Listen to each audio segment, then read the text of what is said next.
मला असं वाटतं की आता एक तर अजितदादांचं जाणं हे आम्हाला अत्यंत चटका लावून गेलेलं आहे. अजितदादांसारखा एक संघर्षशील असा नेता, वेल ऑर्गनायझेटर असणारा नेता आणि डेप्युटी सीएम पदावर अनेक वर्ष काम केलेला असा नेता अचानक जाण्यामुळं आमच्या महायुतीचं फार मोठं नुकसान झालेलं आहे. महाराष्ट्राचं फार मोठं नुकसान झालेलं आहे. त्यामुळं अजितदादांच्या जाण्यामुळं महाराष्ट्र सगळा हळहळलेला आहे. त्यामुळं मला असं वाटतं की जे काही टेक्निकल मुद्दे आहेत ते उपस्थित करायला हरकत नाही आहे.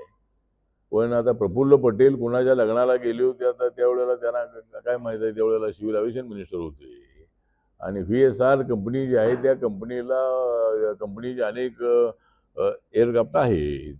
त्यामुळं प्रफुल्ल पटेल हे सिव्हिल एव्हिएशन मिनिस्टर असताना त्या लग्नाला गेले असतील. आता आम्ही अनेक लग्नाला जातो, आम्ही अनेक वेळेला आमच्यावर अनेक लोक येतात, फोटो काढतात, आम्हालाही माहीत नाही कोण फोटो काढतंय ते. त्यामुळे मला असं वाटतं की प्रफुल्ल पटेलांवर तसा आरोप करणं योग्य नाही. पण VCR कंपनीची पूर्ण चौकशी झाली पाहिजे. एक तर व्हिजिबिलिटी नसताना ती परवानगी उडण्यासाठी का ते देण्यात आली.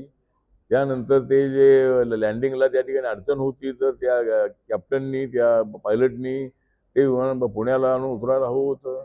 अनेक वेळेला ज्या ठिकाणी लँडिंग होऊ शकत नाही त्या ठिकाणी एअरक्राफ्ट जे आहे ते दुसऱ्या ठिकाणी आणतात आणि पुणे 10-12 मिनिटांवरती होतं. तर त्यामुळे आता त्यामध्ये ही चौकशी झाली पाहिजे. पायलटची त्यामध्ये काय चूक झाली की त्यामध्ये काय बिघाड होता, बिघाड असताना का परवानगी देण्यात आली, या सगळ्या बाबींची चौकशी झाली पाहिजे आणि जे त्याला जबाबदार आहे त्यांना कठोर शिक्षा झाली पाहिजे, अशीच आमची भूमिका आहे. पण माझं व्यक्तिगत मत असं आहे की याच्यामध्ये घातपात असण्याचा विषय नाही. अजितदादांचा शत्रू असा कोणी अजिबात नव्हताही. त्यामुळे अजितदादांनी सगळ्या पक्षामध्ये मित्र होते आणि अजितदादांना असं काहीतरी कोणी घातपाताने असं करेल असं स्वप्नात येत नाही आहे. पण झालेली घटना अत्यंत दुर्दैवी आहे आणि कुणाच्या चुकीमुळं हा अपघात झालेला आहे याची चौकशी होऊन त्यांना शिक्षा झाली पाहिजे, अशी आमची मागणी आहे.